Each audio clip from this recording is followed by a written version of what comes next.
I'm Cornelius, I'm 17, and I play Officer Smith.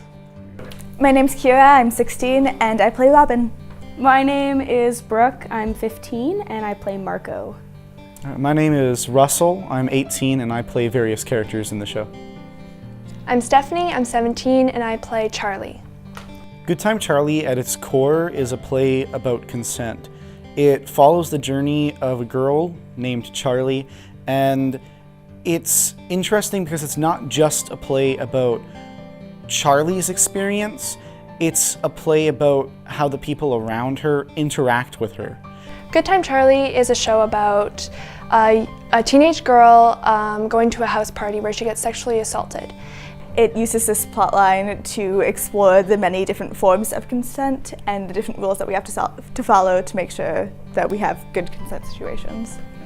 The play goes into not only just the effects of what happens after somebody is assaulted, but also the steps that can be taken to prevent that from happening and the steps that you can take after to heal.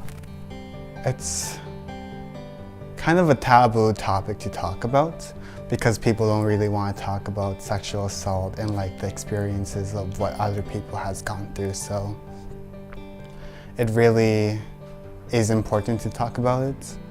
It's really important for people to have discussions about consent because it's something that's really been in the background of our society for a long time, and it needs to be present to make sure that everyone is safe and that we have healthy relationships, and so that people can identify unhealthy tendencies and unhealthy behaviors so that they can help people when they are in bad consent situations and even unhealthy relationships.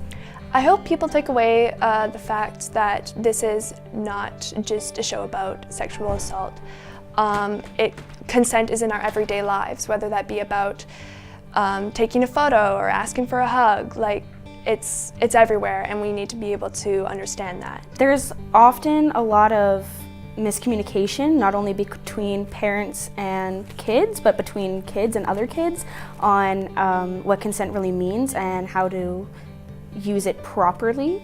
So it's really important to make sure when you're talking to somebody just to have clarification, and sometimes you don't always know how to get clarification, and so that's why the discussion is important to have.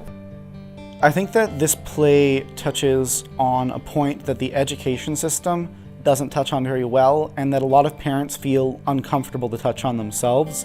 And as such, it's important for people, especially around our age, where we're forming relationships with other people, to learn about this sort of thing so we can prevent ourselves from hurting others and from being hurt.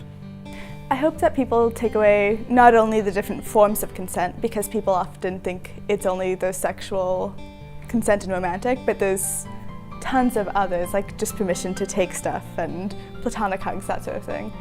But also the rules of consent, and that you shouldn't be a bystander if you see something bad happening consent-wise, just in general, but in this case consent-wise, you should stand up. People should just learn about it. They should incorporate it in their lives. And it's been harder to talk about this, especially with how it's been taken out of the curriculum since Doug Ford's been in office. It's becoming harder and harder to have these conversations, and it's important that we do. A lot of times when people think about assault, they think about somebody coming out of an alley with a knife, but oftentimes it is someone who you know or somebody that you were close to who is just misinformed. So I'd really like people to take that away from the performance. I think that this show in particular is an incredible resource for learning about consent. If you go onto the internet, there's a lot of sources and not all of them are reliable. But this play provides a reliable source written by teenagers for teenagers in an easy to digest manner.